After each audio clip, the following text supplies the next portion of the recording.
Okay, so we're recording now. We'll call the meeting to order.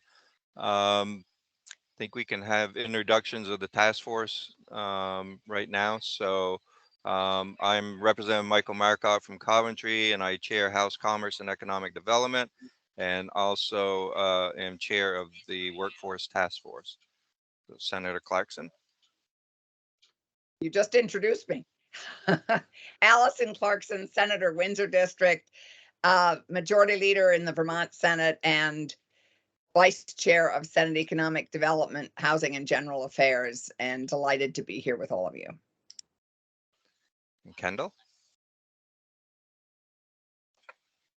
You're muted. Apologies.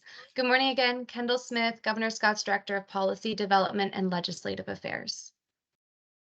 Commissioner? Good morning, everyone. Michael Harrington, Commissioner for the Vermont Department of Labor. Adam? Good morning, Adam Grinold, Executive Director of the Brattleboro Development Credit Corporation and Chair of the Statewide Workforce Development Board. And Sarah? Sarah Buxton, State Director of Workforce Development at the Department of Labor. Okay, and then we have a few other guests with us this morning, I think. Who else do we have? We have Ellen, and we have David. We have. And oh, that's right. We have our Legislative Counsel, David Hall. So David.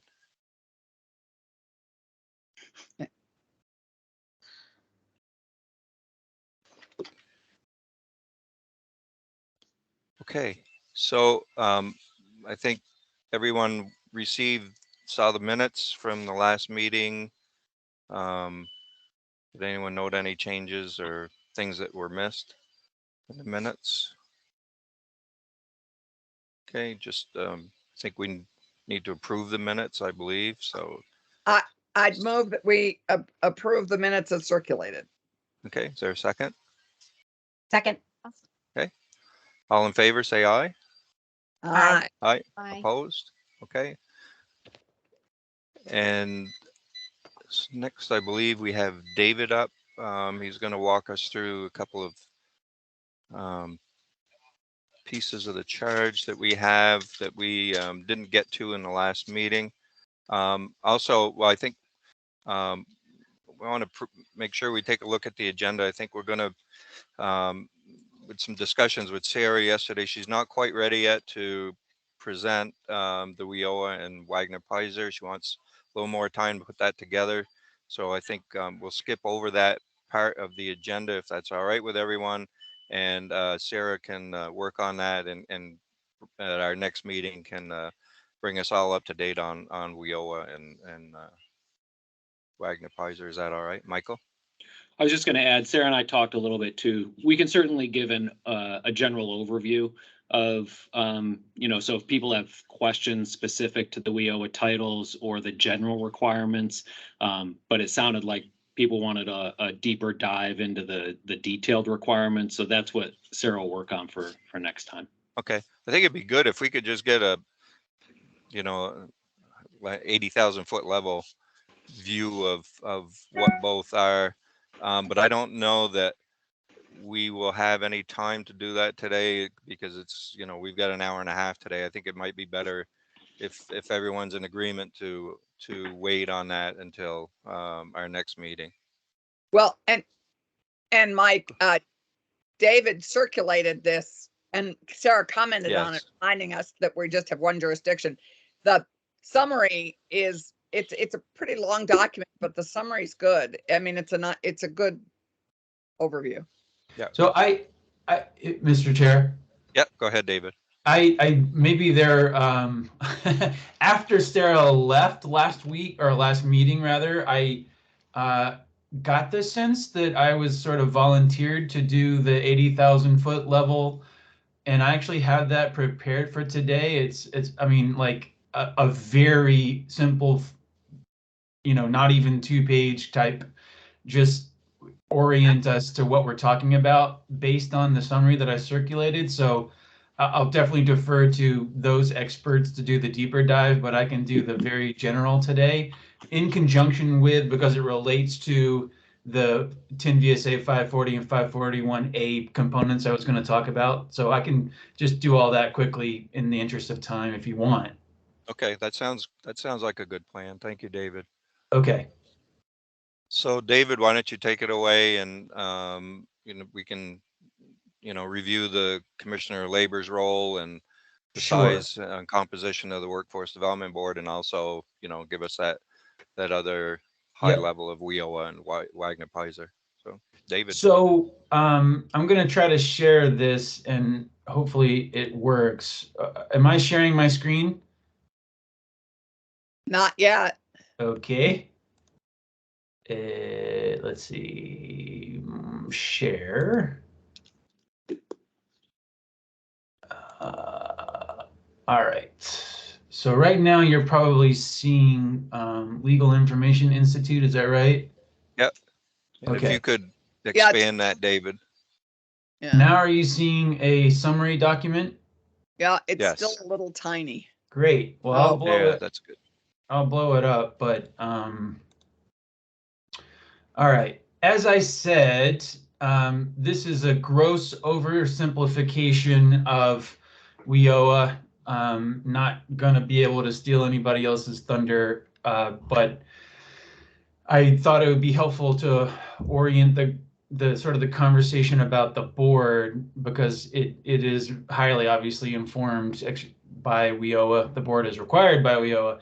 But the structure that is contemplated in the federal law is interesting, and it's important to understand relative to what we do in our state, because it's different.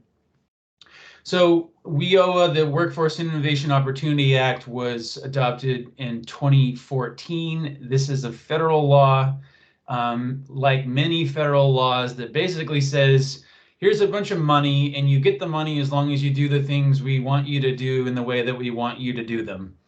And the summary document that the Congressional Research Service prepared on this and some of the related provisions is quite good, but as Senator Clarkson noted, it's a little bit long, so it's a longer read.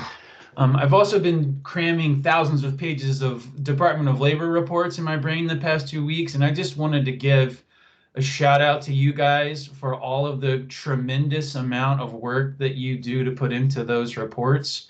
Going all the way back, I started with the S-135 to the 919 to the Regional Summit report to the annual WIOA reports to the WIOA update itself, and you guys really do a thorough and excellent job. It's a lot of work, and I'm still trying to wrap my head around everything. So kudos to you. Basically, the way that WIOA is organized, there are 5 titles. It's one federal law, but as you know, in most federal laws, it's actually amending multiple different acts, replacing in large part the Workforce Investment Act, which was its predecessor from 1998, which had a state WIB and local WIBs and blah, blah, blah, and one-stop centers. And some of that's continued, some of it's not. Within those 5 titles of WIOA, there are 6 core programs, right? And I've highlighted those here on your screen. So we have the adult activities, we have dislocated worker activities, we have youth activities. Those are sort of the 3 USDOL state formula programs that are operated. Then we have adult education and literacy services. That's actually through the U.S. Department of Education, and obviously that's for adult education and literacy. There is the Wagner Pizer component is basically the U.S. Employment Service and the activities that are provided to job seekers and employers through that. And it's basically the function of the WIOA Act itself in relation to Wagner Pizer was to meld those things and make sure that those employment service activities are happening in conjunction with and really at the same location as all of these other state formula core programs and the adjunct programs that go with it. And then the last one, the 6th core program, is vocational rehab services, which, is its sort of its own animal, its own population, its own slate of activities, its own administration. but is part of the core of WIOA. This is quick, the major, and this is really the bulk of what I want to talk about, are just sort of these major WIOA elements. Just so you can wrap your head around, from the federal government's perspective, what they envision for a comprehensive workforce system, because really that's what the point of WIOA is to push each state to really identify, set up an administration, goals, plan, policies, and then the execution strategy for a comprehensive system. It's what you have been talking about in this room. It's what has been talked about now. I look back through the legislative history for a decade, and it's really the same conversation: is how do we have a unified system? And obviously, a huge component of that is who's responsible for doing what. What's in the system, who does what.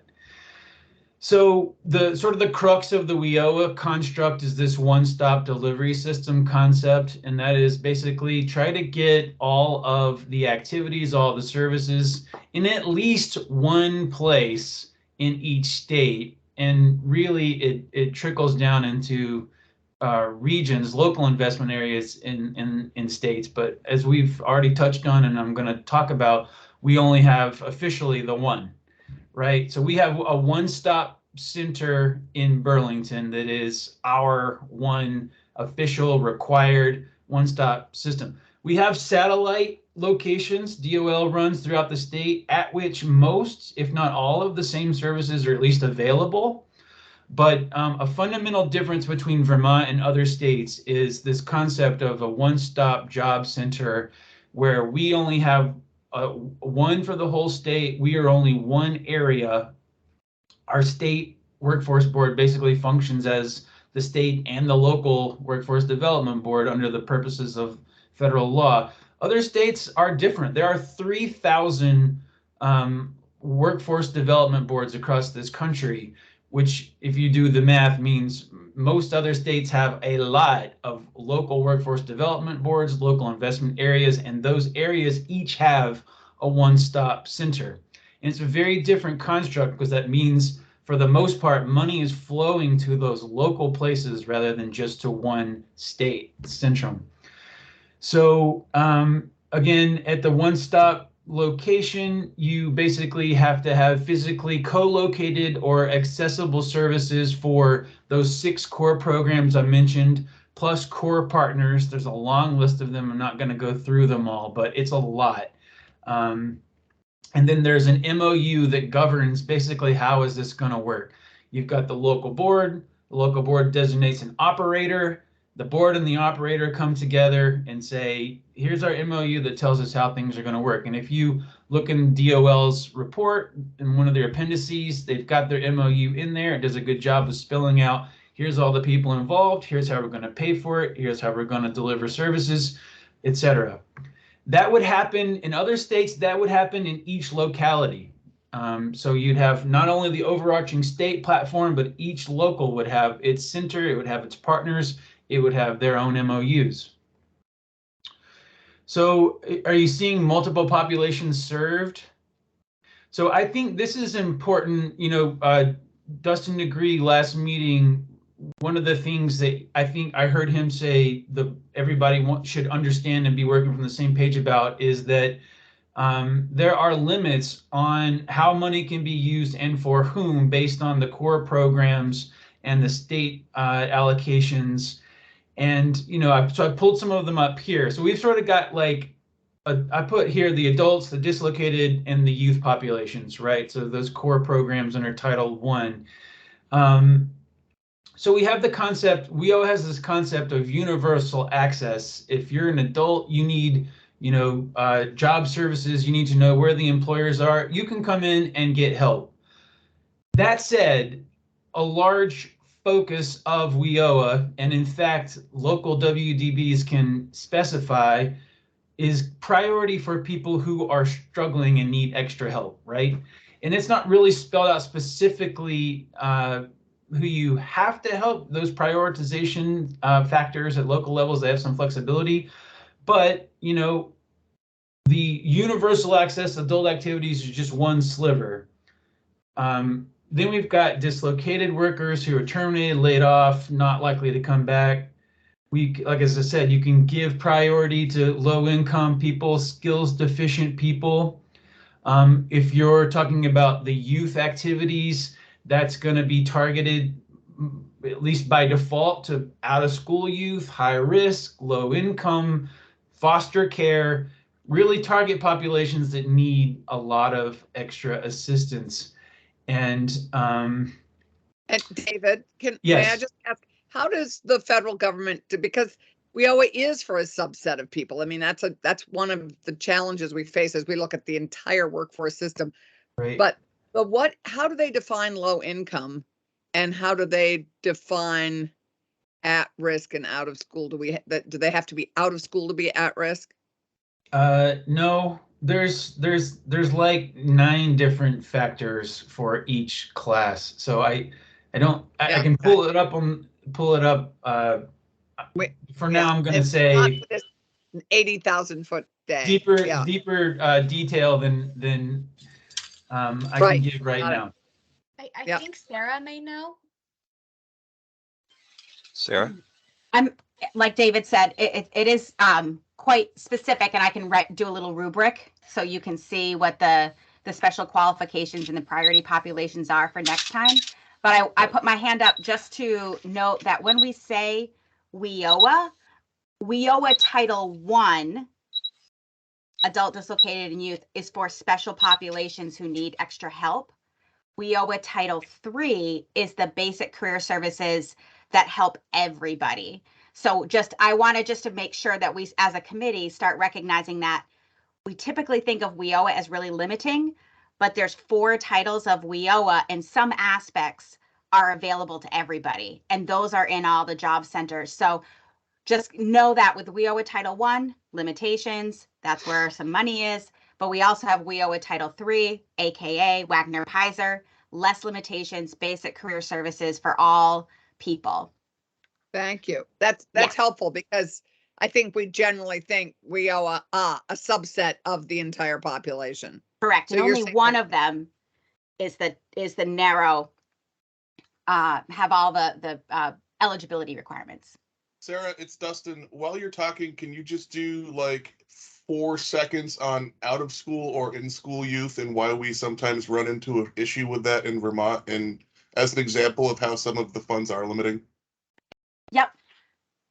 I'll do high level, more detail, particularity later. One of the big shifts from WIOA to WIOA, which was passed in 2014, came into effect 2016, and in 2017, was that the Department of Labor, which administers Title I youth, now is required to spend 75% of their funding on out-of-school youth, which is largely individuals who've either dropped out of secondary school or have completed secondary, high school, or GED, but don't have a plan to continue and have some other factor. And I can tell you what those factors are. Don't have a plan for employment, aren't employed, homeless, income, etc. At the same time that happened, Title IV of WIOA, which is VR, shifted from supporting out-of-school youth who have special needs. They were largely supporting out-of-school youth. Their funding then said 75% of your funding has to be spent on in-school youth and helping them through the transitions. So we had to swap our roles, and that's an important consideration as we talk about youth and where the Department of Labor is supposed to be, where Voc Rehab is supposed to be, and then of course there's Agency of Education and high school completion, etc. I don't know if that's what you were looking for, Dustin. Yikes. Okay. Yep, that was exactly what I was looking for. Thank you, Sarah. So the multiple populations served, I apologize if I didn't make it clear. Again, the point I want to make is that there is the premise of universal access, and again, that's sort of the Wagner-Pizer employer and employee-based services, that anybody can come in and can be self-service, individualized service, sort of facilitated service. There's different levels, and that's sort of the everybody kind of pot. And then, as Sarah said, within the different core programs and titles, you get into the targeted population. So I just want to emphasize that it is both, and thank you all for the extra detail on that. I'll put in, I wanted to note here, this is supposed to be a client service-based model. So two components. One, all the planning, all the services, all the training, all of the work is supposed to be geared toward what employers actually need. And that manifests in different ways. It's a local planning process. It's engaging employers. It's majority business owners on boards. It's really supposed to be in touch with what employers in the area need and want. On the other side, for clients of the services, it is supposed to be individualized and responsive to the types of training and services that they want and need to receive to be successful. So that's why it has this concept of individual training accounts, where if we determine you're eligible, we'll set you up and then you get to go out and find the right training for you, unless the local workforce development board goes through this process and decides, you know what, we can also have a program that would be appropriate here that provides individualized training. But I think client focused is important, and on both the employer and the employee side. So I'm going to move on to the Workforce Development Board concept, just because I do think it is important and obviously a major thrust of what you're discussing. You need to understand the way, again, the federal construct works is that it envisions a system that has, again, a state aspect that sort of overarches this whole system. And the governor is placed, or at least nominally in this federal law, is placed at the top of that. And the State Workforce Development Board, appointed by the governor, is responsible for the state level vision, goals, strategies, and implementation, right?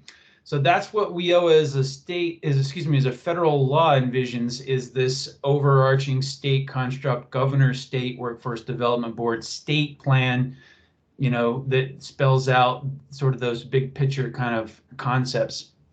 And then beneath that, the governor and the state board would have the ability to designate, certify, approve local areas. And each of those local areas would have their own local workforce development board. And that's run by the chief actually the chief local elected official, whatever that would be, and it's obviously going to be different from place to place, would appoint the members of the local boards pursuant to criteria that the governor and the state board approved. And you'll see here, so under the federal law, if you back out the math, at least according to congressional research, the minimum size of a state board you would have would be 33. And the minimum size of a local board would be 19. The reason that is, and we'll look at this specifically in this Vermont law, but you have to have a majority of the membership be business owners or owner level type people. So whoever you have that's not business, you've got to add that same number plus one to get to a majority business construct, right? And that's at the state level and at the local level. You've also got to have 20% of your membership be part of workforce representation, and you've got to have the head people who run the core programs and associated programs. So as I've noted here, at your state level, you've got a minimum of 33. If you had a local board, you'd probably have a minimum of at least 19. Okay, Kendall has her hand up. Yep. I wanted to pause here for a second, and maybe this is something that Abby or Sarah can provide more flavor around, but my understanding, and Sarah or Abby, correct me if I'm wrong, is we don't have this local board construct in Vermont like we do in other states that do have multiple local boards that are also coordinating regional activities. Is that correct? Yeah. We have, go ahead, David. Yeah. No, Sarah, I interrupted you. You go ahead. We have to have a local board that performs the activities, but because we're a single region state, in our state plan and in the construct, we have to check the box that the state board also acts as the local board.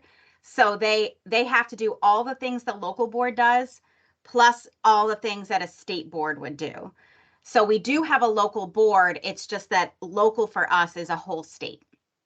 Gotcha. Because what I was thinking about is when I've been talked to some of my counterparts around the country, they've talked about having multiple workforce development boards at the local level across the state. So I was just wanting to highlight our difference of function, and make sure I understood that correctly.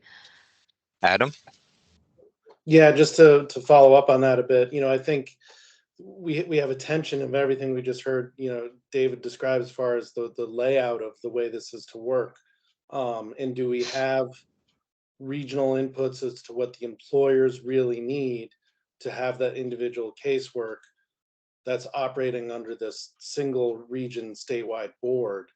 So I mentioned last time, and I don't know if today's the day where we dig into this a bit, or in the future, is just understanding why the state went with a single region, what the benefits are of a single region, and is it worth looking at additional regional boards for that in the future? Yeah. And may I just tag on to that, because my understanding is there were boards. I mean, I remember Jim Maslin, Sarah, talking about the Workforce Development Board he was on in the Upper Valley area. So those were or are workforce investment boards that, and under WIA, it's a predecessor law, there was a state workforce investment board, there were local workforce investment boards, all required. They were larger, actually. The membership under the new laws by minimum standards is roughly half of what those would be required under WIA. But so those WIBs were part of the prior law. They're not required here. As Sarah said, you have to have, nominally, our state board is a local board, but it's just the one. Right. And to Adam's point, having read through the Regional Workforce Summit and seeing how there is alignment, but it's not perfect with RDC areas and sort of regional needs, regional connections, employee services.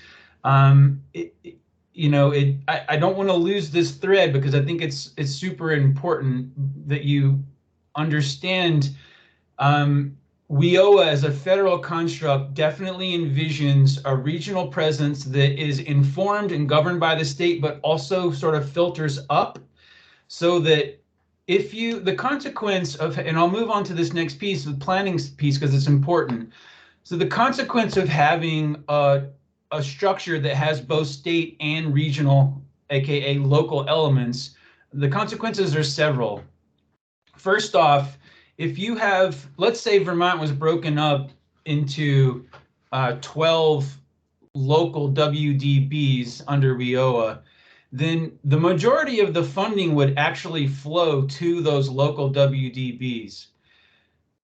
Each one of those WDBs would be required to have a 4-year plan with a 2-year modification, just like the state plan. And they would have to do all of the same work at the regional local level that spells out its strategies, needs, analysis of the market, of the workforce, what the goals are, what resources are, who the providers are, and how they're going to basically coalesce that region into this system that works for the region, plus is reflective and consistent with the needs and ideas and goals, concepts, strategies expressed in the state plan.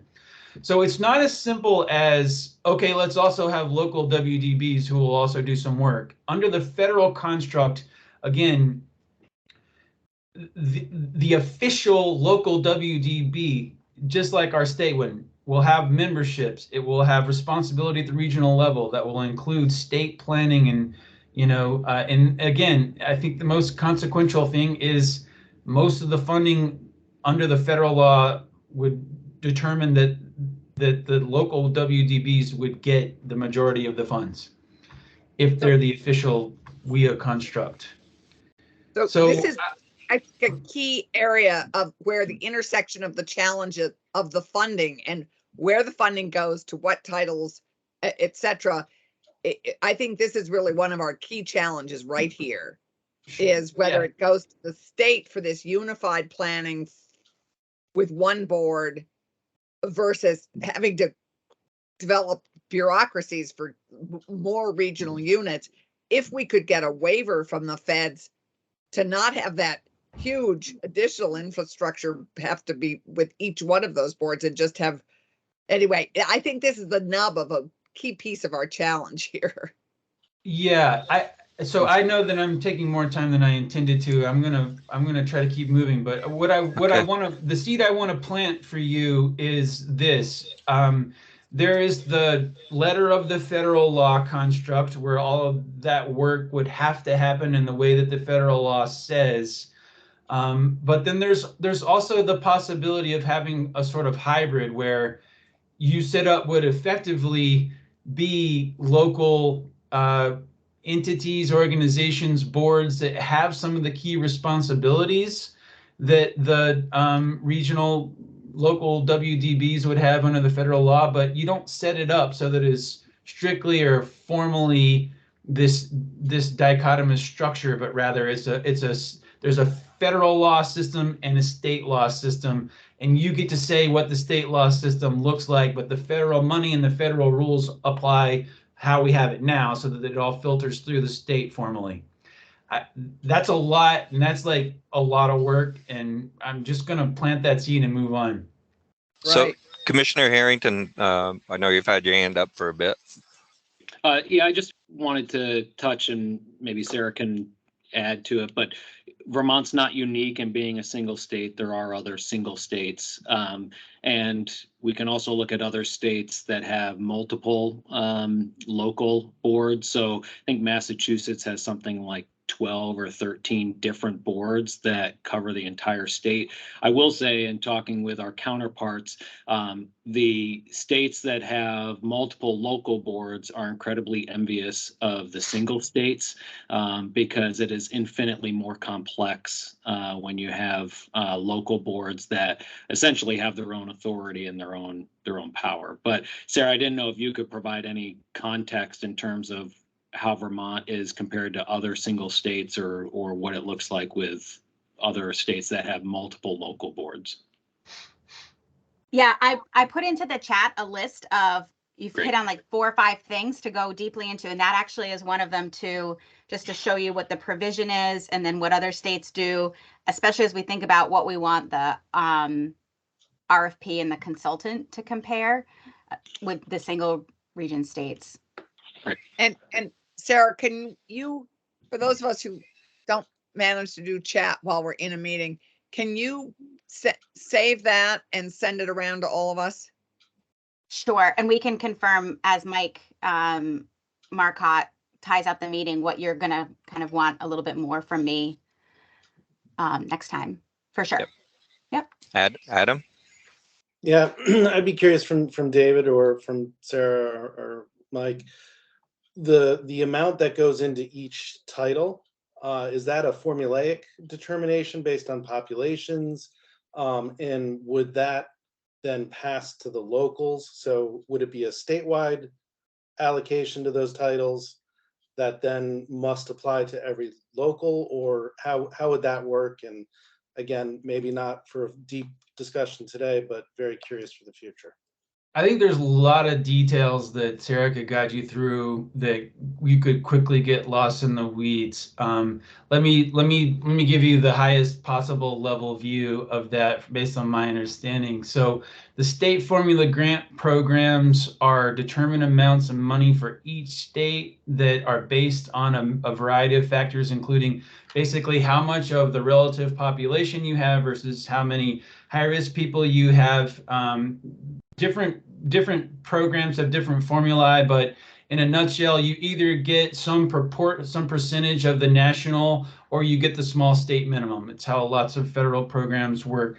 And so your state's going to get that much money. And each year there are some hold harmless provisions that says you're not going to get less than 90 or more than, I think, 110 of what you got last year.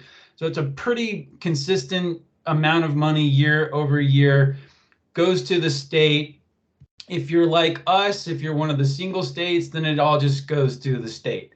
If you're not, though, if you are a multi-board state, then there are formula within the state for how much each of the local boards get, and those are in turn based on very similar formulas for your relative population, the types of needs that you have there. There are also hold harmless provisions for those local boards.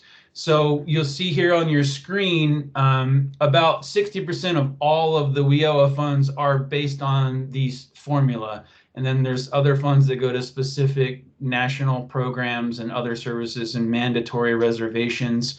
And then among those streams, or within each of those streams in these multi-jurisdiction states, you have what's called the governor's reserve, where the governor can hold back 15% roughly of, for instance, the adult activities program funding, the youth program funding, blah, blah, blah.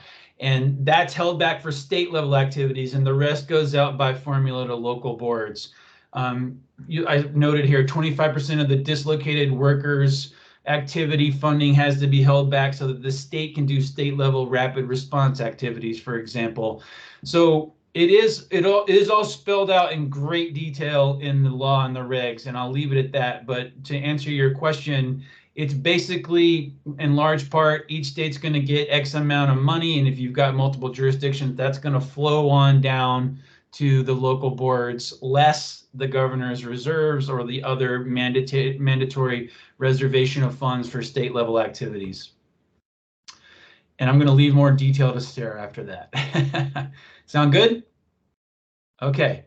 So now that we have that backdrop, you have what the federal law in its highest sense requires. I want to emphasize, without pulling up the federal law and needing to read through it word by word, the 2 points I want to make about the WIOA statute itself, because it's a little bit different than the way we've approached this in Vermont, is that the under WIOA, the buck stops with the governor, right? The governor is the nominal leader of this workforce development system. And then the governor has the very heavy, strong support and management of the state workforce development board at the state level. The governor appoints the board, and the board has, under WIOA, the statutory list of things it needs to do, right? I draw those 2 points in contrast to Vermont because that's not how we have done it here, really. If you just go by the letter of the law, we have actually spelled out differences in our state statute. First of all, we have said that the Commissioner of Labor is the leader of workforce education and training in the state and has the authority and responsibility for the coordination of workforce education and training within state government. Now, I was around when all these changes happened, and I can tell you some of the conversations. The thought here is that it was 2 things.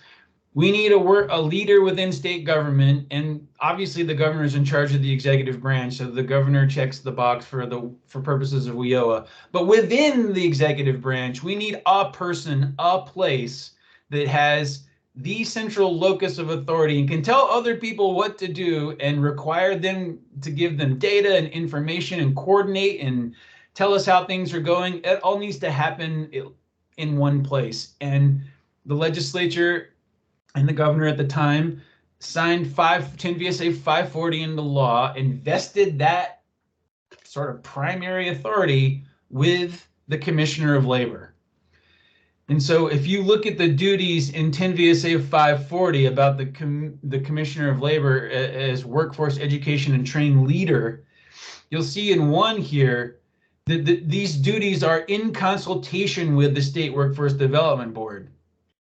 And it is the kind of big picture organizational stuff that the State Workforce Development Board is charged with under WIOA, advising the governor on an integrated system of workforce education and training. B, this inventory of all programs and activities in the state. C, using data to ensure alignment with job seekers, opportunities, and credentials. D, developing a state plan as required by law to ensure that workforce education training programs serve Vermont citizens and businesses to the maximum extent possible.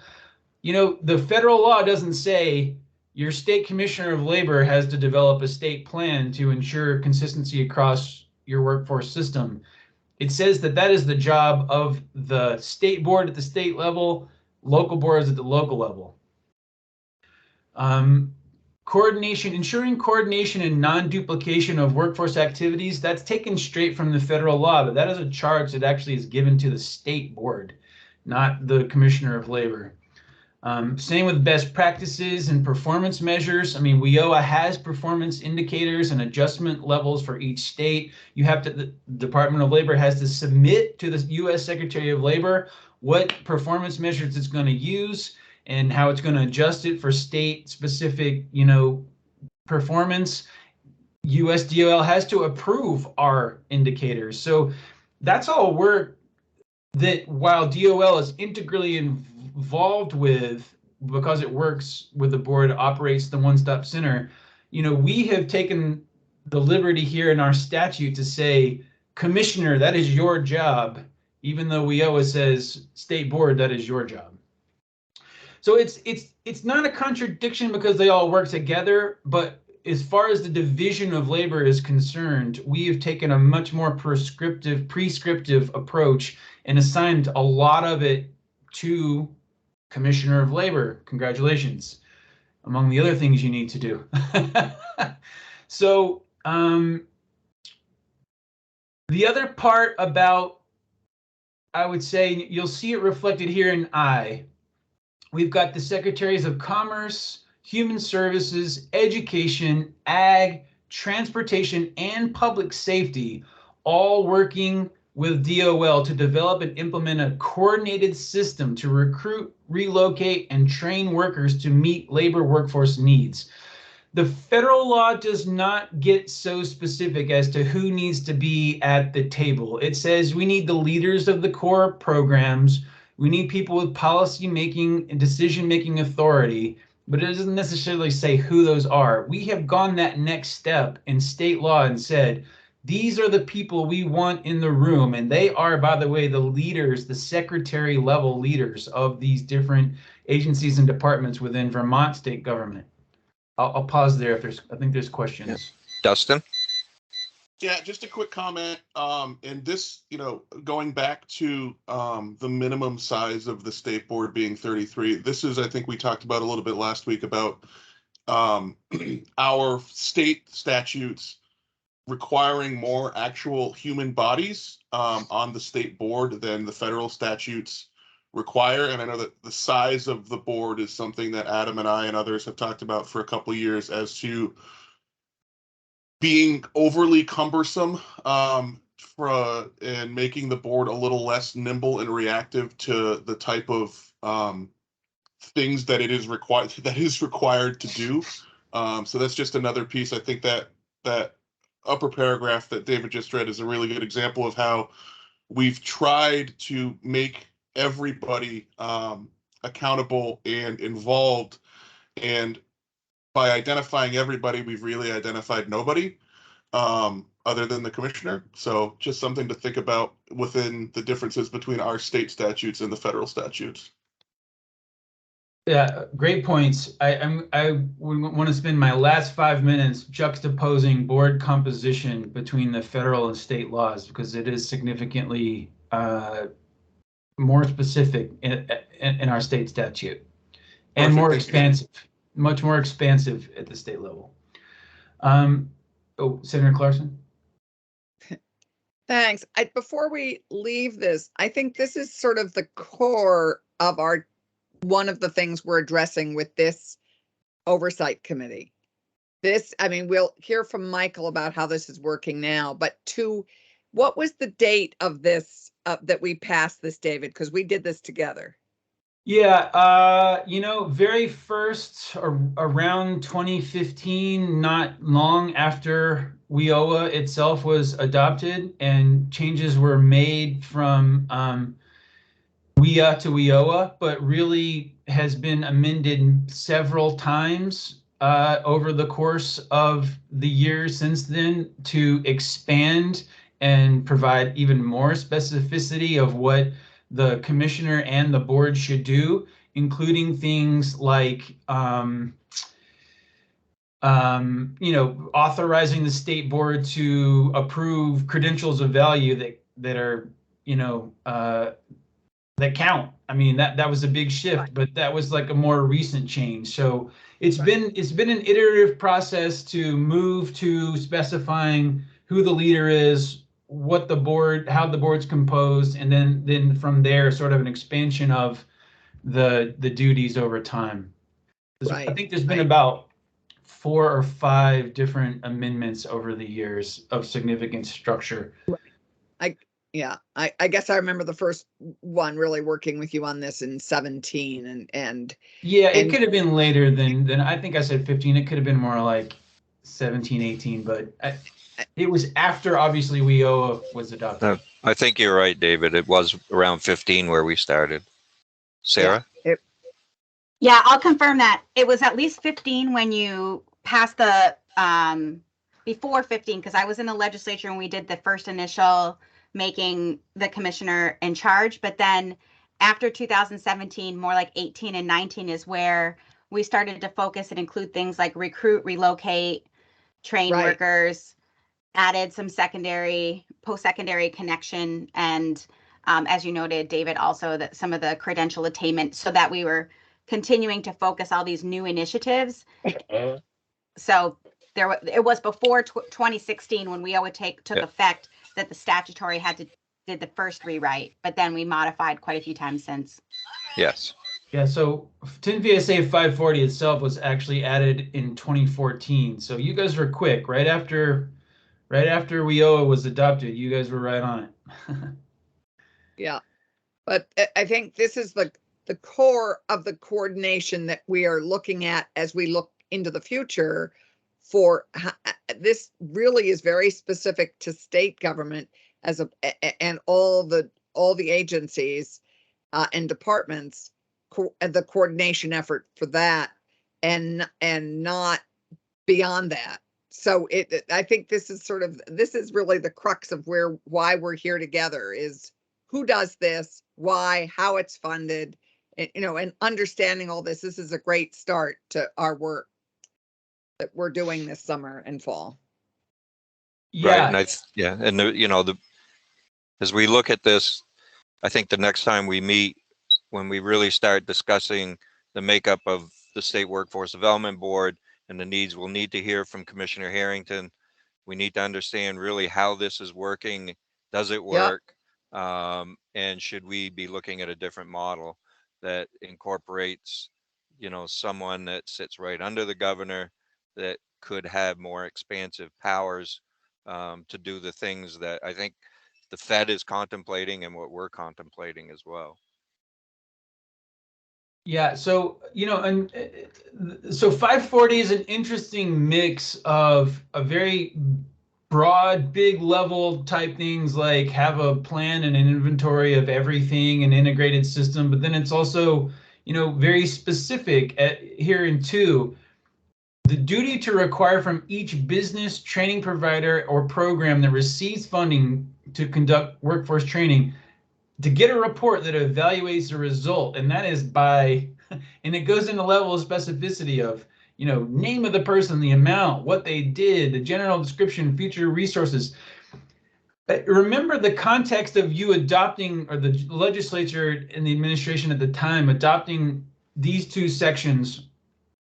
As I mentioned last meeting, this was back in the time before the summer study that first sought to do a comprehensive spreadsheet that had all 1,000 workforce providers and trainings.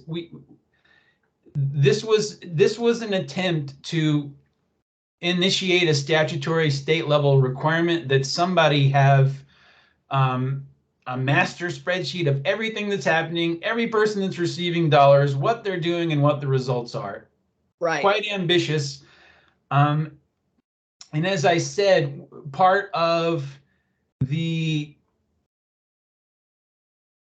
I mean, right down to the Social Security number level. And part of the last thing I'm going to say about 540, part of that authority was for the Commissioner of Labor to be able to go to other parts of the government and to non-government and to say, to the extent you can, in light of confidentiality, federal law, whatever protections might be out there, you need to give me all of the data about what you're doing, what you're spending, who you're training, and how it's going. And the purpose at the time, again, was to say somebody in state government needs to be the master repository for all of this information. All right. So the last thing I want to look at, and I'm not going to spend more than 5 minutes here, is our state statute that specifies the composition and duties of our state workforce development board. So again, under the federal law, WIOA says the governor will set up a board and appoint its members based on the following stuff. Vermont said, no, we're going to set up a state workforce development board, and it's going to include the governor and all of these people. And the governor has the ability to appoint within categories that reflect federal law requirements, but also there are going to be other specific people that we name. And you'll see here in A, the purpose of the board under our law is to assist the governor in the execution of his or her duties under WIOA and assist the Commissioner of Labor as specified in 540. So it is envisioned as this partnership. But, you know, again, I can't overemphasize sort of the leadership balance in our state, whereas under the federal law, it should be the governor and the board. In our state, we have chosen to say Commissioner of Labor has this primary role. So under B here, you have charged the board with conducting an ongoing public engagement process throughout the state that brings everybody together. I mean, doesn't get more specific than that. What does that look like? How is that implemented? Is that every year? What do we mean? You're charging the board with maintaining familiarity with our SEDS, with all of our economic development processes, with the state plan that's required under WIA, how that all works together. Under 2, this is to ensure alignment. The board is supposed to regularly review and approve career pathways that do, you know, leverage resources and resources of money and personnel across the system, and then publicize these endorsed career pathways. And then the board under 3, as I mentioned before, this was new, would give, the board here has the authority to approve state endorsed and industry recognized credentials and certificates. That is obviously a very Vermont specific construct that is not required or addressed in the federal law in large part. They do contemplate career pathways in, you know, WIOA obviously, but it doesn't get down to the granular level of boards going to be doing credentials. So membership, what's highlighted is really the stuff that is required by the federal law. So the governor has to be on the board and then make appointments under WIOA. Under C1, though, obviously, we're going to have Commissioner of Labor at the table. Under C2 and 3, the legislation calls for 2 members of the House and 2 members of the Senate. That's twice as many as are required under federal law, which requires 1 from each. And what I want you to keep in mind is that, again, by federal law, each workforce development board has to be a majority business, right? And it has to have 20% representation of workforce. So whenever you add somebody that's not required, you've got to add at least 2 more people from the business community. And that's why the number keeps getting bigger and bigger. So then we've got, you'll see 4 through 9 here. These are not required under WIOA. WIOA does say, you know, may include, probably should include leaders of higher education, but, you know, the discussion at the time, building this board out in the legislative process was, if the post-secondary education system is going to be an integral part of our workforce development system, then they should have a seat at the table. So the legislature called out UVM, state colleges, VSAC, independent colleges, and then we got the regional technical centers and a principal. So there's 1, 2, 3, 4, 5, 6, not necessarily required under the federal law. I've highlighted here in brackets, workforce representatives have to be 20% of the membership. That can manifest in different ways and different people. The way that Vermont sort of approached that was to say 2 from labor organizations, 2 from youth, 2 who have experience in delivery of workforce investment activities, and then 18 individuals who could speak for the training needs of underemployed and unemployed Vermonters. So Vermont doesn't do the 20% concept per se, but rather sort of names cohorts of different workforce related groups down through. 13, what the federal law says is basically you have to have the lead state agency official with responsibility for the core programs and the one-stop partner programs. So in reality, what that means for our board is that some of those are going to be covered. Commissioner of Labor, Secretary of Education, those people are responsible for core programs and for partner programs. So they're going to be there, and that's good. We check those boxes. But this also means things like CBOEO needs to be there. Resource needs to be there because they do youth build. So 13, even though it's one line, means a lot of people because of what the federal law specifies, okay? But I will say from my memory of the legislative history, 14, 15, 16, 17 were called out sort of in response to 13. And my recollection is, even though we need the lead agency officials from these programs as required by the federal law, the legislature wanted to make sure that cabinet level people were actually in the room. And that is why they named Commissioner of Economic Development, Secretary of Commerce, Secretary of Human Services, Secretary of Education. It specifically does not say designee. That was an intentional choice by the legislature. And having both the Commissioner of Economic Development and the Secretary of Commerce was an intentional choice at the time, because the legislature felt that those particular individuals needed to be at the table.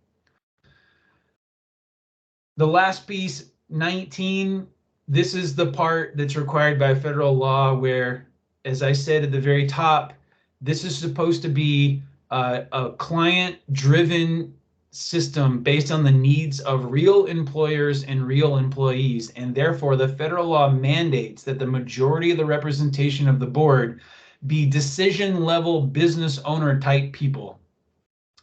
And so 19 is our catch-all that says everybody that you just had, you need to have that +1 from the business community. And then we end up with a board that has 60-something people on it. I'm going to stop there and apologize for taking much longer than I intended to. So much for the high-level discussion. No, thank you, David. I think that really brings out a lot of questions in our minds, and will bring a lot of discussion that we need to have to better understand how this system is operating now. So we'll have to, I think, speak with Commissioner Harrington and with Sarah, with Adam, to really understand how things are going in that realm now, and with a consultant, figure out what is the best approach for us going forward.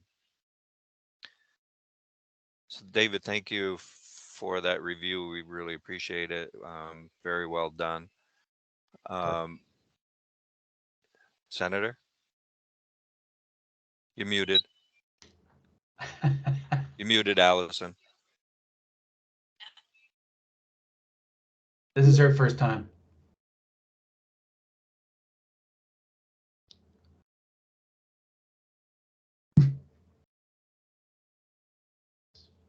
Still muted. Allison, look at the top of your screen. There's a little mic right by the top right-hand corner, and you can unclick it.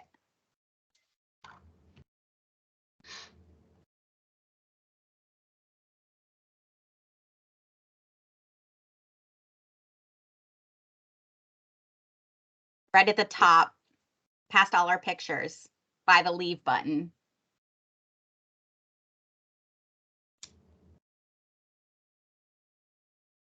I don't think we can manually unmute her.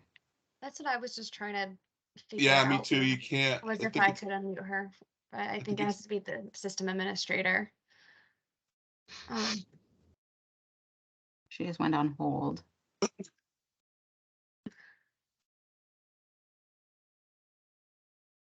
I don't even know how to go on hold.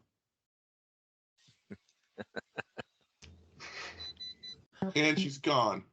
We'll come back in. Oh, if we lose Allison, we can circle back with her when she gets back, or we can, whatever she wants to bring up, we can talk about as our next step. So let's move on to Kendall. So let's talk about the Oh, she's back and she's unmuted, it looks like. okay. I know that's dangerous. Back and unmuted. And I go so frustrated. This is I love Teams so much. I just like, I just couldn't, I know where it is, Sarah. I just couldn't get to it because there were so many other bloody little messages obscuring it. So I couldn't get to it. And I totally have forgotten what my question was, which is embarrassing, but there we are. But I think, I think this raised, I just wanted to say thank you today. Oh, I was going to ask David if he'd be kind enough to send around what he pulled out, the 540 and the additional stuff, just so I could print it out and have it in my file. That would be great. That's all I was going to ask. No problem. Sarah? Mike, before we move on, I wanted to see if what I captured as the questions for the level of detail. Can I go through that quick list to see if I've captured what people would want to hear next time, building off of David, or do you want to wait to the end for that? Let's wait till the end. Okay. I want to have Kendall get through the RFP and the work plan as well as with you, and then at the end we can go through that. So Kendall, if you want to take us through the RFP. So I'm going to put up the draft of the latest version on the screen, which all of the formal task force members have seen, or at least you have it in your email inbox, whether or not you've had a chance to read it. That being said, I'm not sure that it's necessarily productive for us to go line by line through it. I also want to flag, now that I've shared my screen, I can't see anybody. So whether Chair Marcotte or someone, if folks want to respond, you're just gonna have to jump in, but I'm not be able to see hands. Yep, I can see people. Perfect. So like I said, I'm not sure that it necessarily would be the best use of our time to, sit here and read this aloud together and go line by line. Has everybody read it? I can't really see nodding of heads, but maybe if someone hasn't read it. Senator Clarkson hasn't seen it yet, or hasn't read it yet. Okay, it's in your inbox, Senator, from last week at some point. I didn't see it. Who sent it? I did. I sent it to you and Rep Marcotte last week. I don't remember the day. I could pull it up, but then I need to unshare my screen here. Sorry, that's my bad. No, it's okay. I can if you can't find it, I will re-forward it. Well, I think you're right, though. Going line by line over an RFP may not be the most. Right. I say we'll be here for another few hours if we all want to brainstorm or group think each sentence. So I think what I'm going to actually do is I'm going to take it down for just a minute. The piece of feedback that I got that we haven't necessarily discussed as a group was Rep. Marcotte, you wanted to make sure in that long list of things we're asking the contractor to review that CTE is part of it. So I want to put a pin in that because I think that does make sense, but there's other work on CTE that is legislatively mandated for this coming year and studies and RFPs. So just to put a pin in that for a second, we should talk about how we connect those two things so we're not duplicating efforts. I think what David just went through is a really good segue, and Sarah's the list of things we're giving Sarah, because where my mind is at the moment is we want this contractor to save us some capacity and do a lot of this review and organization and rationalizing for us, because as a formal task force, we're only 5 people and we have David's help, right? And other people's help and time, but none of us collectively, right, have the capacity to pull together what we want this contractor to do, which is to review the current system. This is kind of what the RFP is getting at, review the current system as David just did for us, potentially in more depth and with more substance, whether it's doing one-on-one interviews or conversations, et cetera, about how things are going, and compare that, Senator Clarkson, you were strong on this last meeting, to what are other states doing that might be similar to Vermont, and what are the best practices, right, to help us shape where our recommendation is going. So the core of this RFP, asking for those things, what Sarah and Adam and I kind of put together, brainstormed, was for them at the end of the day to do that national review of what else is going on out there, what could Vermont potentially emulate, do that research, right? That comprehensive research and conversations with stakeholders about how the system is working now, and give us 3 recommendations for how we could better structure the system moving forward. And our thought was, and here's what we could maybe discuss now as a group, is then the idea would be we take those 3 recommendations and then we as a task force discuss them. They'd basically be the jumping off point for us in terms of then making our final recommendation to the governor, to the legislature, to the state on what reorg would look like. I'll pause there.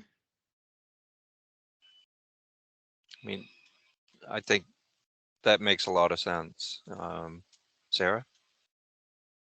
Obviously, I agree with that. That's part of how I also gave some input into that. I think when we talk about using our internal capacity, and we'll set aside the to-do list until we're complete with this item, but I foresee being able to share we'll go into the weeds a little bit and have some depth around the Vermont specific WIOA partners, the Vermont specific state plan requirements, et cetera. I think the consultant can help us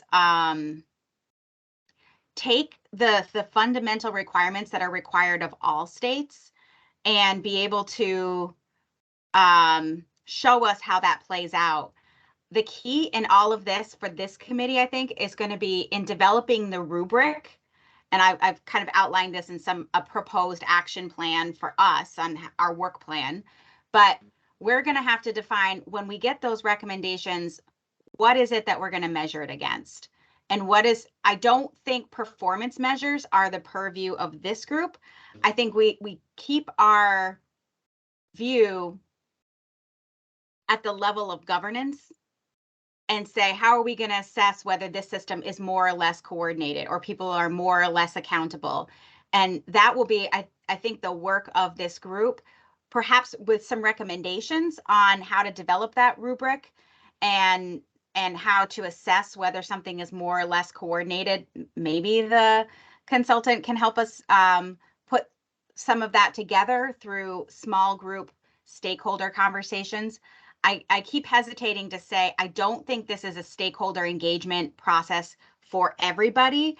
I think this is a stakeholder engagement process for anyone who might be touched by simply the governance measures, not by the performance or service delivery measures, just by governance. So that's just a little bit of feedback on where I think we need to narrow a little bit of the scope of work so we don't eat the whole elephant. And Kendall, the last thing I'll say is Kendall and I and Adam also and other parties who were part of those calls considered, and this will be reflected also in the action plan, that this isn't going to be completed by January 15th. And we may have to do this in phases. So considering the governance model might be, and making a decision about that might be the first phase. And then a second phase would be developing the action plan on what does government and the different branches, what does everyone need to do in order to transition to that next model? And that may be something that will have to happen after the January 15th point, is my prediction.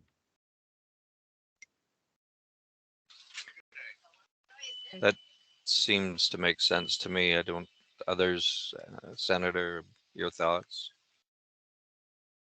I apologize for the mower, but I'm loath to turn my mic off again because then I can never find it. We So, can't hear it. I actually can't hear a I mower. don't so- hear it either. Okay, Yeah. good, good. It's driving me insane. I wish all mowers were electric. And all leaf blowers. I am embarrassed. I didn't see this from you, Kendall, last week, and I don't know how I didn't, but anyway, I didn't. So I would, what's our timeline for finishing the RFP to get it out? Because I know it's like now. So yeah, we put a really, I feel like, aggressive timeline in here that will likely have to be pushed back. So as placeholders, for example, we had a release date of September 1st, which would be in 2 days. So we will have to push that out, but the idea being, like Sarah said, that this has to be done in phases. If we want a quality product, right, from whoever we contract with, we need to give them time to do the work. So if we get this out in, let's say, early September, like we talked about last meeting, we would be having them give us a draft of their recommendations to this group on or around December 12th, with their final recommendations due to us on January 15th.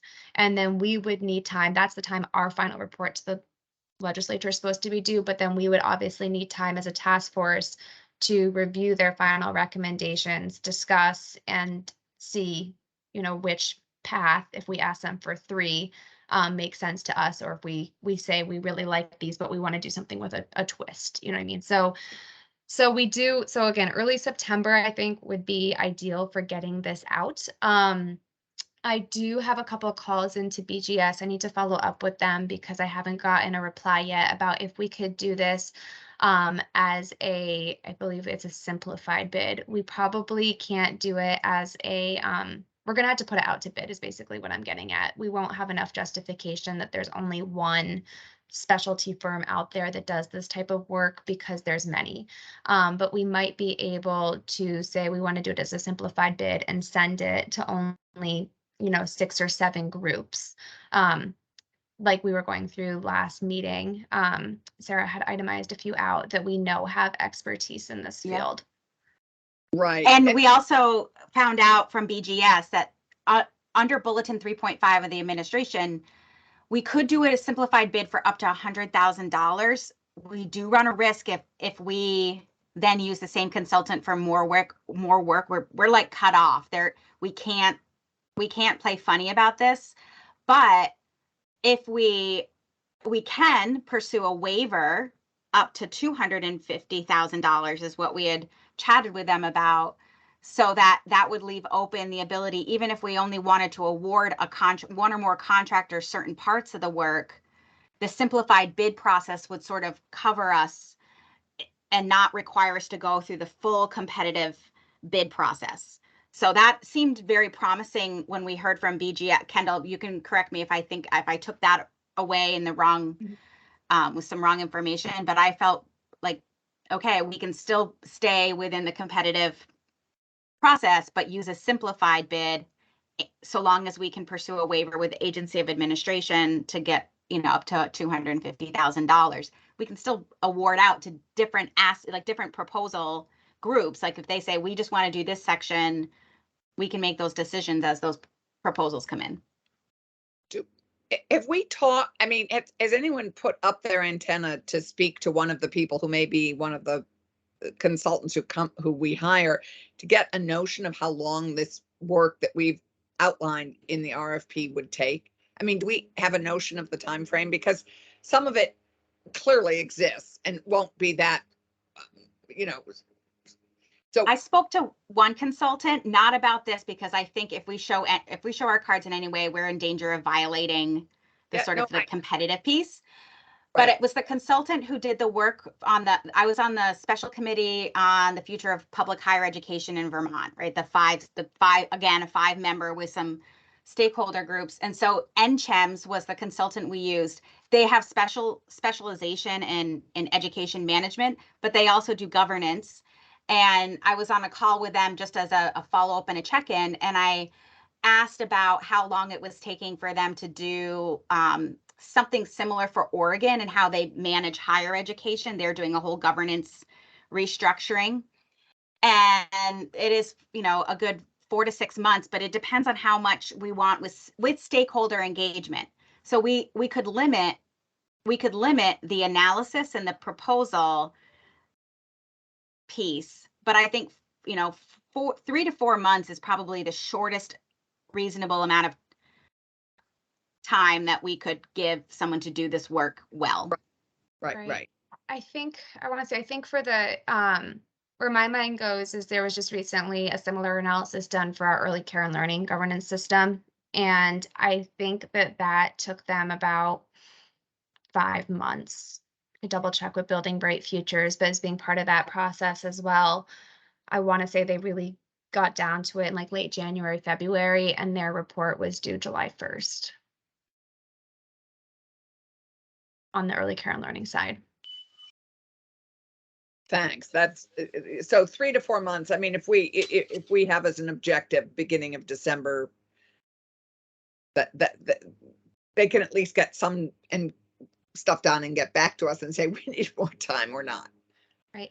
I think I don't want to disrupt the flow of the agenda, but I do think an important part for us as we finish this RFP is understanding our work plan. So a little bit in my mind, I'm worried we might be putting cart before the horse, where we need to understand our work plan and then make the RFP align with that. Is my feeling, or I'm getting nervous going too far down the road of an RFP or phases or putting out little bits of money without understanding what our ultimate goal is right? Like in timeline and product. And so maybe we could, and things seem to be quiet. I'm going to hang out till 10:30. And so I don't know if maybe we could, I'm going to put like a mini unofficial motion on the table, but if we flip to discuss where we're going with the work plan, and then again, for the task force members, you have the draft RFP in your inbox, Senator Clarkson, if you wanted then after we conclude, take a look at that and just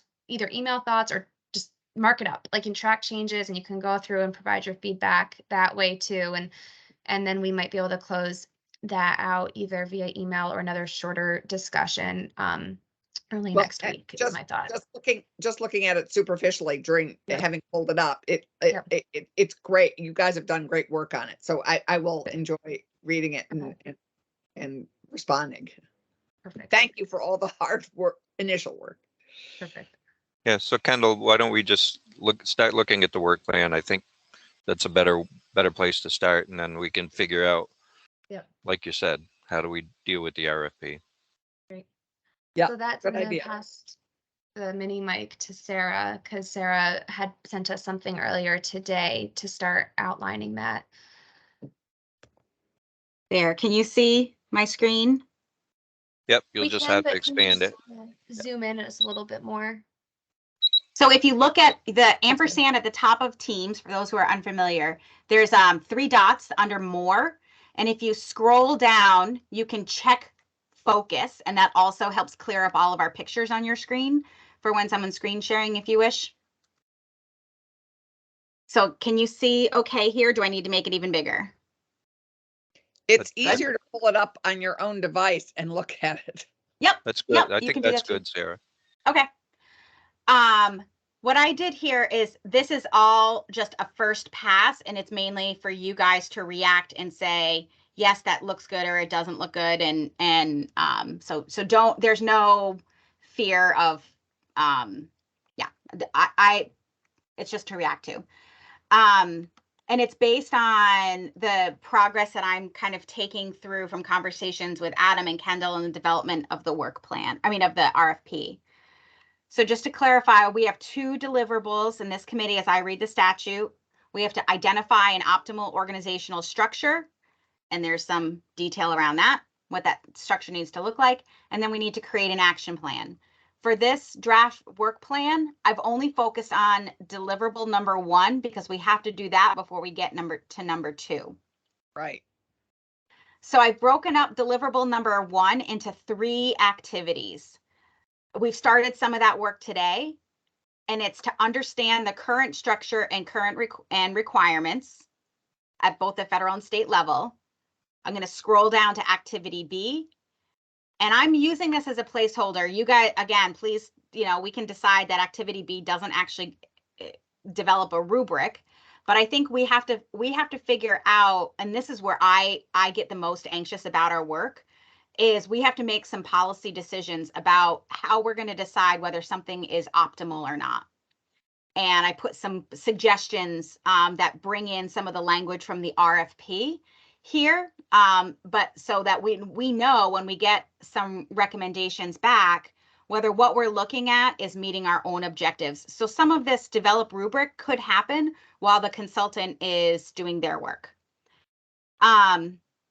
And then this is more of the December, January piece, which is look at what we have that comes back to us, consider how it works in Vermont, and maybe engage in a broader conversation or not. Decide on the structure and do the required activity of at least reporting to the legislature. And that does take time and effort, just so we're all in agreement on that. So those are the 3 buckets of what I think we need to do in order to identify the optimal organizational structure. Why don't I pause there for a second before I actually go into the action items that I've proposed? And I'll just quickly stop sharing just to see if anyone had any comments or questions. Yeah, go ahead. Adam? Just go right in. Yeah. Okay. So identifying the sort of the function of the board, the ideal structure of that, are we assuming we know what the board has to do? So good question. Okay. In my mind, you can't, the form doesn't take shape until you know what has to occur under the form. So yep. Are we assuming there's agreement on what the functions are of the board when we're identifying the form before the function? Good point. So the way that I've articulated this, and please offer modifications, was that first we would understand what currently exists and the requirements of what exists. And we started some of that today. Right. But then you're right, under the develop a rubric, what I haven't really articulated here, and maybe I'll put item related to state board, what help me out here, of the state board ideal state, or the state. So I feel like part 1 is learning and understanding both requirements and current status, but then down here by October and November, we're going to have to start coming to agreement on what we want, like make some decisions, right? I think that's what you're saying, Adam. Yeah, well, so for example, like, is the board currently doing things that are not required under federal legislation or perhaps even state legislation? Is it spending its time on things that it shouldn't be, either out of habit, out of sort of things that, have come at the board in the past? How many of those things could it just say, we don't do that stuff? We're going to create the policy committee can oversee that. The board is focused over here. So okay. I think just better understanding what the role of the board needs to be in regards to the work can help inform the shape and design of the board. I think that's an excellent point, Adam, and certainly stripping it down and understanding what the have to do's, and then slowly adding, what we want it to do, and being very clear about what those things are to avoid mission creep. I absolutely agree with that. That's a great point.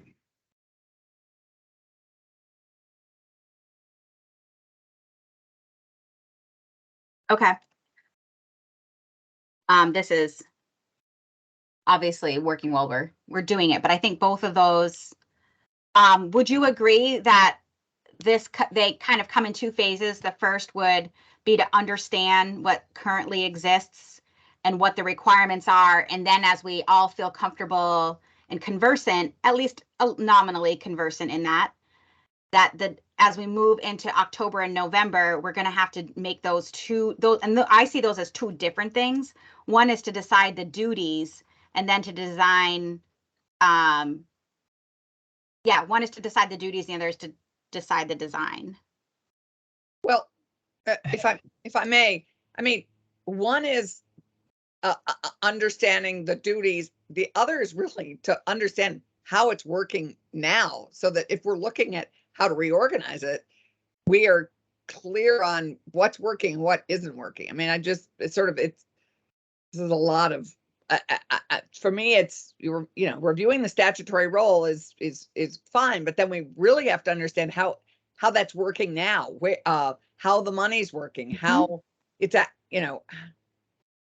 and understanding what our needs are that aren't being met, and how do we identify the needs that aren't being met yet, and where the holes are, and why it's not, and the coordination, the gaps in coordination. And I don't know how you want to summarize that, but I don't see that here. I see a lot. I see reviewing what's designed, but how is it actually working? Yeah, I think what we want is we need to understand what's working, and so that we can continue, and then what's not working. Is the board too wieldy? Is it too big? Do we need to reduce it? Those are the types of things I think that we need to understand to make those recommendations. Well, and not just with the board, obviously, but with each piece. Right. Yeah. With statutory role, with WIOA, and because WIOA is, for me, there are so many issues of the money. I'd love to have a whole session just understanding the money, because how the general fund and our state dollars work in conjunction with WIOA. How are we meeting the entire, all workers in Vermont, and all workers who want to work and get trained and educated in Vermont, and not just the subset. And I know, Sarah, you say under Title III, all workers in Vermont conceivably could be dealt with, but can they? Is that a reality? How do they know that? Understanding the money pieces too is I think critically important for us to understand other aspects of how the state. Anyway, Sarah, I think too, to Senator Clarkson's point, understanding what those services are, just like a inventory of what those universal services are. I think when they say, when I heard David say everybody can access this pot of money, it's a very specific set. It's your career resource center services, right? So it's it's the same type of stuff that we've been doing for years with very little room for creativity, or being able to use that money to do something that might be outside of the box of the specific activities. So just maybe knowing what those activities are would be helpful for these folks as well. Yeah, and how we get honest about what's hampering your deliverable. I mean, for the service, the people who are actually servicing this and providing these services to Vermonters, what's hampering their ability to do it better? I'd like to understand that too, both from you, from our state, our state partners, and you who are charged with it. I mean, I know you feel constraints. I know you. What are those? And how can we liberate you and the rest of our partners, so that we can and reduce the territoriality and make it all seamless and work more efficiently for Vermonters, so that every Vermonter, if they knows how to get into it, knows how to access it, knows how to knows that there are these resources here for them, beginning in 7th grade. I mean, it's like how this interacts with our CTE and, I don't know, the whole,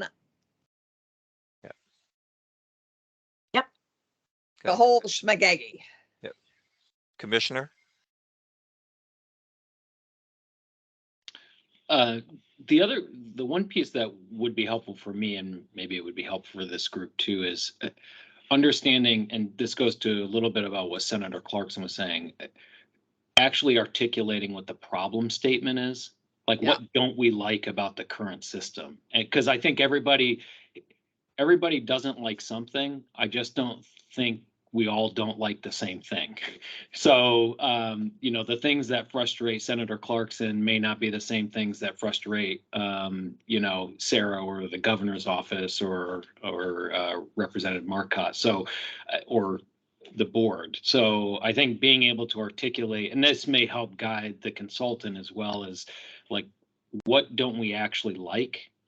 Before we start figuring out how to fix it or reorganize it, we have to decide what are the actual problems that we're experiencing that we're trying to fix. Exactly. Yeah. Michael, you're channeling my father. A problem clearly stated is a problem half solved. David?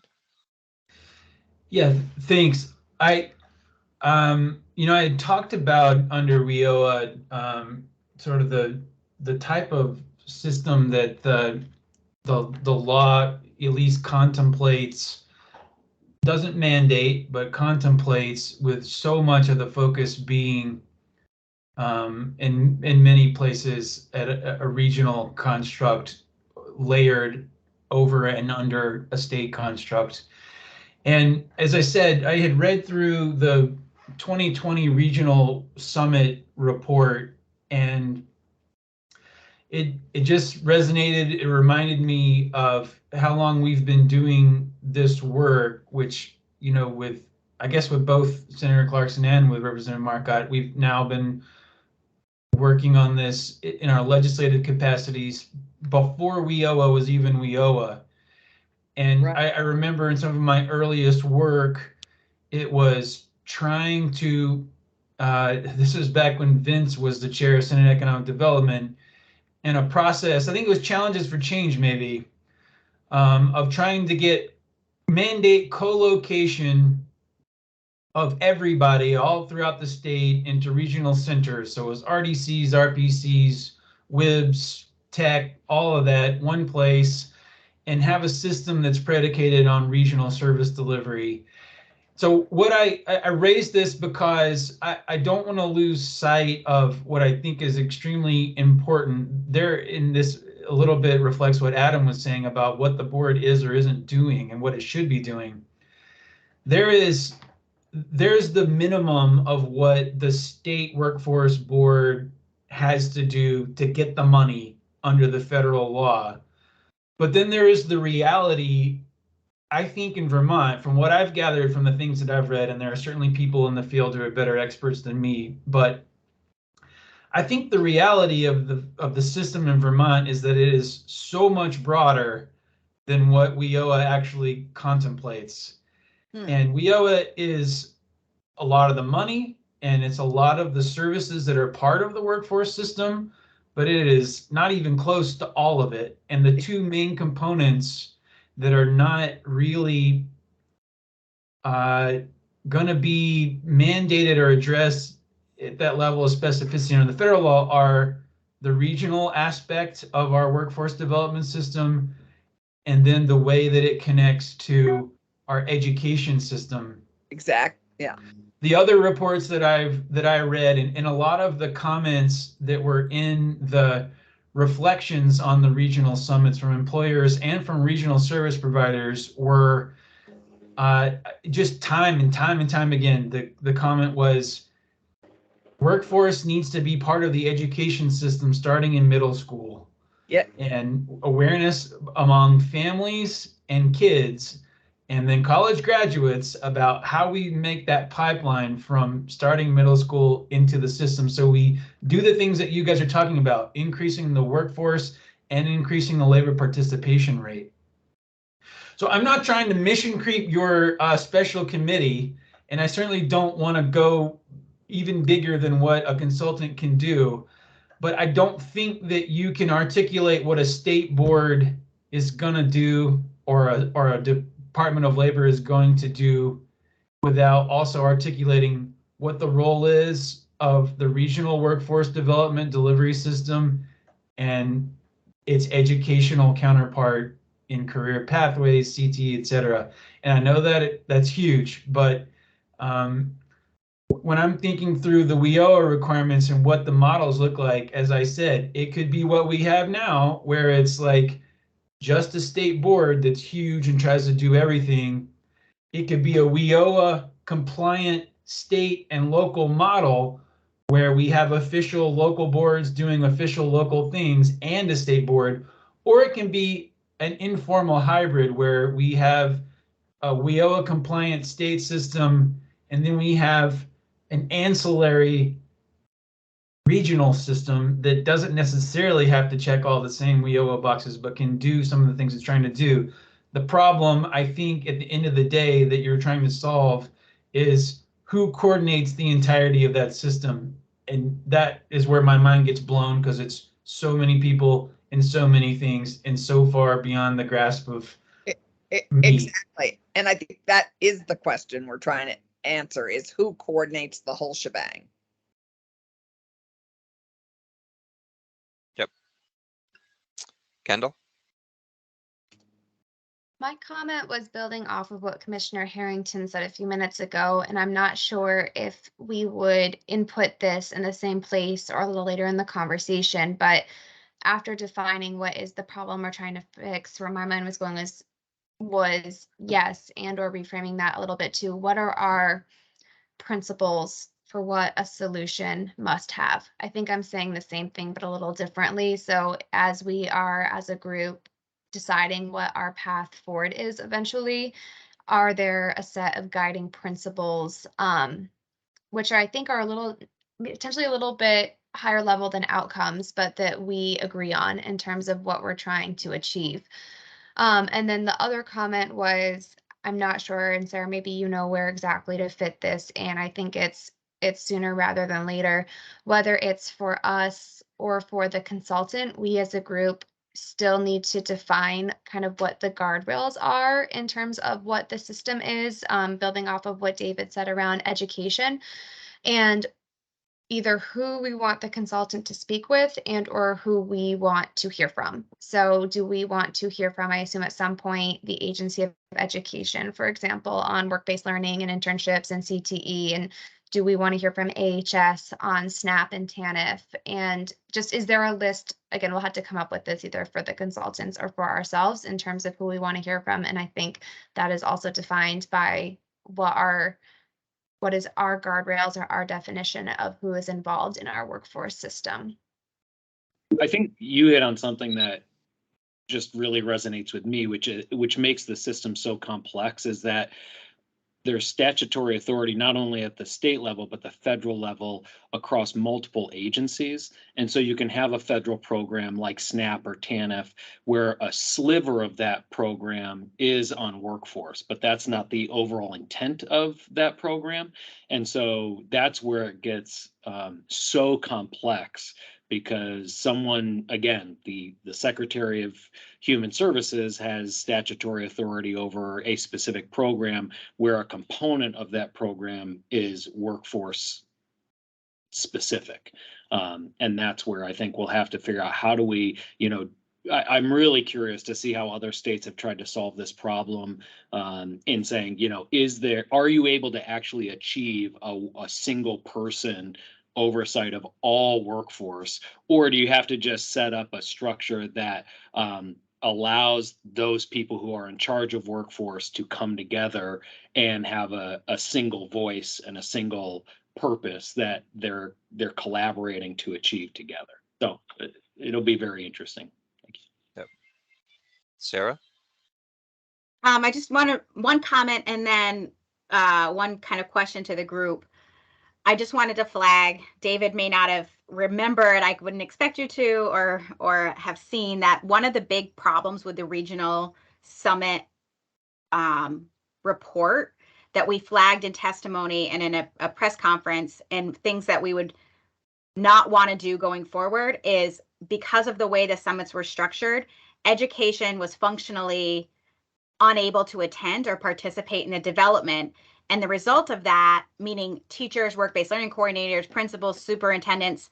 So I think what we found is, from a lot of the feedback from those individual summits, when education stakeholders were able to review it, they had some pretty serious rebuttals of either the absence or the coordination, simply because they weren't in the room to help draft the comments.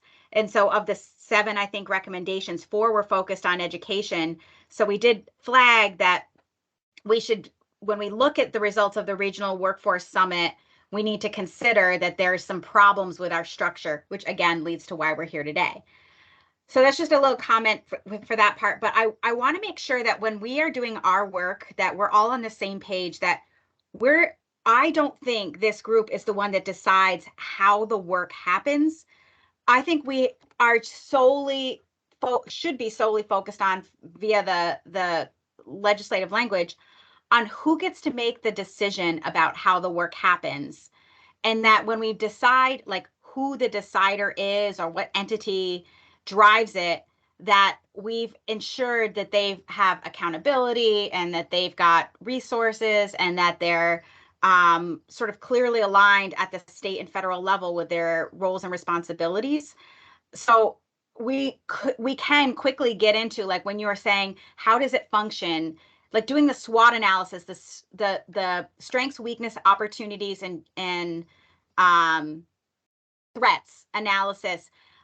I put this in here to reflect what you were saying, Allison, but it's my view that when we ask whether or not, the role of the commissioner or the role of the board or WIOA is doing what it needs to do, it should be really around what are the strengths and weaknesses in terms of governance and accountability, because the delivery of the services will bring us into a whole other category. And it's really, those are funding streams, and there's already performance requirements that could just take us into another 1.5 years of work. So I don't know. I wanted to make sure that I at least voiced my concern with doing anything other than what is the governance and the accountability analysis versus the performance of the programs. Once we decide who decides, then the legislature and the governor should be looking at that entity continually to report back on how the work is happening, whether our customers are being served, and whether Vermont is better off. That's the role of the legislature, not us. I would agree with that. Allison? I would agree. For me, this is all about alignment and coordination. And if that's what you mean by governance, for me, this is about alignment and coordination. Yes. So we do, in a small way, have to understand how well we're doing on delivering, in a way, because we have to, that goes to the problem. But we have partners. I mean, we just have already identified the state partners that need aligning and better coordinating, the ed, labor, and AHS. But we also have Vermont Business Roundtable, all the industry, individual industry efforts, all the apprenticeship programs, all the colleges, VSC, Vermont State Colleges, so many individual businesses that have, that all needs alignment and coordination, so that it's, because they're all pieces with those state partners. They're all pieces of how we deliver opportunities for our young people and for our adults. David?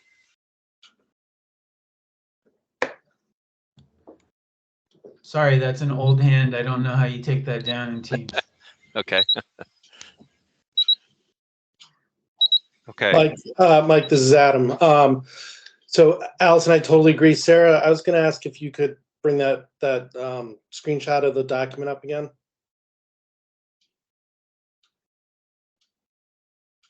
So to Allison's point and others who've already spoken, the system is so much more than just state governance and state government. So when I look at this document, this is really heavily state government focused right now. So as we talked about when we were doing the draft of the RFP, really making sure that we're asking a consultant to go out and go beyond just the formal role that the workforce board has in WIOA and expand it into the system at large. So I think I would want us to, carry that forward into this document and make sure that we're really focused on areas outside just state government. How does someone command and control cross agencies and departments, but also be the center of workforce and bring others into it? Agreed. Can I ask a little bit about that, Adam, Sure. with your role as with your many hats, with the many hats you wear? So yes. So yes, agreed. We need to look at how the external partners interplay, but here's my question. Obviously we can't compel, right, private partners to do anything. Like we can't compel an RDC to do anything. We can't compel the Vermont Business Roundtable to do anything. So maybe this is worth more conversation, but I'd love to hear how you think it's best to bring folks to the table so that they want to be part of the system, because obviously we can suggest and we can reach out, but at the end of the day, we can't say to an RDC or a different other group, unless there's funding, right? And we have requirements for funding involved, thou must do this in the system. Yeah, I think a lot of things on this, and it's probably, warrants its own conversation, but I feel as a state, we've not set the board up for success in that the legislature doesn't look to the board for the go-to resource on workforce development. Nobody really looks to the board or any one entity as that. And I think that's one of our greatest opportunities here, is empowering the board to be that resource center for all interested parties. And that can manifest itself through the executive director or whatever function it is, not necessarily the board itself. But it says, the administration, the legislature, all the participants in the system agree this is the place, this is where you go if you have questions, solutions, information is flowing up and down through that entity. And we've really set that group up to succeed. I don't think we've done that today. Gotcha. Agreed. I think that's a really good point, Adam. I'm wondering, is there any other policy type board / organization that does that? Like, is there something in our bucket of boards and agencies and all of these things that does that for a different for a different policy area? I'm not sure there is. I'm not sure there's not. I'm just curious if we don't have to reinvent the wheel, if there's something that we've created. I don't want to say the Green Mountain Care Board because I hate it, but something else that does similar function in our state government. And I don't think we need to answer it. I'm just going to be thinking about it.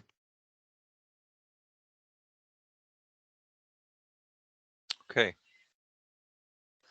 I know I have to leave right at 10:30. Yep. So I'll definitely want to make sure I know my marching orders. Yep. So you had a question, Sarah, that you were going to circulate. Do you want me to go through the list of things that I heard that you want a little bit more of a deeper dive on? Sure. So if we're looking at the work Okay. plan, the next meeting will be discussing more in depth of WIOA, Wagner-Pfizer, better understanding what all that entails, who's eligible, all of that. Is that where the task force wants to go at the next meeting? Well, Mike, I think that we also want to begin to understand the challenges. I mean, understanding that's great, but what I think we also need to begin to define the problem. Where are the gaps? What isn't coordinated now? How can we, sort of how's it working, as much as understanding how it's set up at the moment. Is it set up for success? I mean, is it succeeding? And I think that's why we're all here, because we don't necessarily all think it is, and we want to make it better. So I think we have to get our understanding set, and then we also have to understand the other side of it, which is how that isn't working, or how, what are the challenges we face within the way it's set up. Okay.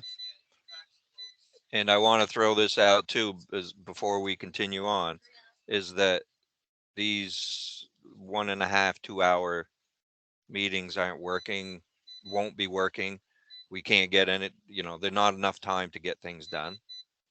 And also I want to know how the task force feels about meeting in person I'd instead love of, to meet in person, Mike. okay. I'd be happy Because I to. think if we're gonna do a half a day or a whole day, then we should be meeting in person. We can get a lot more work done, I think, together in one room than we can together on a screen. I agree, and I think a morning, if we go from 9 to 1, or we have to get there, obviously, but from all corners of the world. I think of Adam, and you, Right. me. But if we did a morning of a full morning, or into 4-hour stretch with a working lunch at the end, to me that would be great. Okay. Okay, Ellen, you had a comment? Yeah, thank you, Mr. Chair. Just really quickly, I'm just wondering, to Senator Clarkson's point about getting an assessment on the coordination and alignment, what's working, what's not working. I'm just wondering if that is potentially a task for the contractor to be set up as a confidential way of collecting that information, so that people are really free to be truly honest about how it's working for them from their experience. And it's not just us coming up with, like, this is what we think. It's like, let's hear from people in a confidential way, so we get an aggregate report back. People might be freer to speak their mind and give us honest assessment, which outside of the realm of politics, and and just the relationships that already exist. Might be easier to get good intel and information if it was confidentially collected. Yep. Yeah, I think you're right. Yep. And I think the information can be, the way that the questions are asked by a consultant can be really informative, because they'll help the speaker to be able to not comment on something that is related, but more like program delivery, as opposed to like, is it working, that we are coordinated, that we have information. As that assessment is happening, I still think in the effort of time, like, this committee can still do work, whether it's in a half day or other subsequent sessions, in defining what success looks like. Or I keep calling it a rubric by which we'll measure, because those are policy decisions that need to be made. Otherwise, it's going to be like the Supreme Court case around obscenity. You know it when you see it. And I don't think that has helped. I know it's frustrated me enormously in the last 5 years, that it depends on who the legislator you're in front of, or the committee you're in front of, or the boss you're in front of. They're like, that works, but everybody's idea of what ideal is not aligned to begin with. So how are we going to have a system that's aligned? So I think Right. This committee can help create that rubric in the meantime. And focusing on what does success look like, helps us be positive. Yeah. And but I agree, how we're going to measure that. What's not working needs to be part of the work of the consultant in confidential interviews. So maybe we can have Melissa work with us to find times for a retreat, half-day meeting, full-day meeting, some options. Being at the State House, I don't need it to be a retreat. I just need food somewhere. I'm sure we could secure a room at the State House for us to meet in. Um, so yeah, that's a good idea. Kendall will work with Melissa to send some times out to everybody.